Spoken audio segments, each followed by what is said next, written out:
Hi friends, welcome to today's Friday devotional. We here at the church have been doing a little bit of spring cleaning.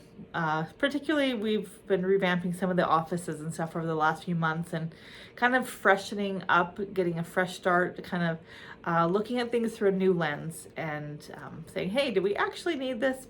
No, we don't. So it's been kind of a reprieve from getting stuck in a rut, I guess, so that we feel like we've kind of been able to freshen up around here, which is just a really freeing season, especially this week as it's starting to have some warmer days. It feels like we are adequately leaning into spring cleaning. And as we've been doing this, it's got me thinking about the book of Ezekiel. I know that may seem like a stretch, but bear with me. We've been reading through the book of Ezekiel in our Together in the Word reading plan. And throughout this book, there's some pretty harsh language that God uses for some different nations other than Israel, but also for Israel itself. There's some pretty harsh things that God talks about the sin that is committed repeatedly, knowingly, driving these people far away from Him. But this morning, as I was reading, and I'm recording this a couple days before we release it, we were reading about the shepherds of Israel and the sheep. And God talks about what the shepherds of the nation of Israel didn't do. And there's a long list of the things that they didn't do. They didn't search out the lost. They didn't care for those that were hurt or wounded. They didn't lead them in the ways of God.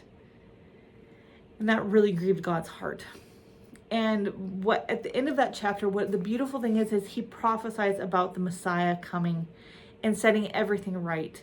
He talks about how he's going to change the nation. He is going to revitalize them and bring them back to where he will be their shepherd. He will be the one that leads them and brings justice. And it's such a beautiful picture. And it was just, I was just overwhelmed in the fact that God has talked repeatedly about sin, but he also talked in this chapter about how he was going to restore things. He was going to make them new and fresh and clean because he had wiped out all the things that should not be there. He gave them a fresh start. And the connection I made was much like we do in our homes this time of year, much like we do in our own spring cleaning of our homes and spaces. Maybe your car needs to have a spring cleaning too.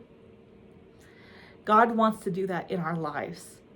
He wants us to take these times to realize that sin that has been there hiding under the cobwebs in the corner of our heart and our souls, that has taken up space that he wants to occupy.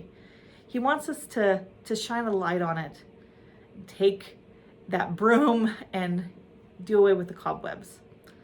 He wants us to bring that sin to the light, to his light, and allow him to fill the space that it occupied and to cleanse us from that sin. He also wants us to see the sin for what it is, how it's such a barrier in our lives. And I think we as a society and we as a culture don't like to address those things. And we as a church probably don't like to address them either. And so today, I want to invite you to take even 5 minutes and to just sit with Jesus and ask him to show you the things in your life that are sitting under cobwebs, that maybe there's something there that has been there for a very long time and he wants to shine a light on it today.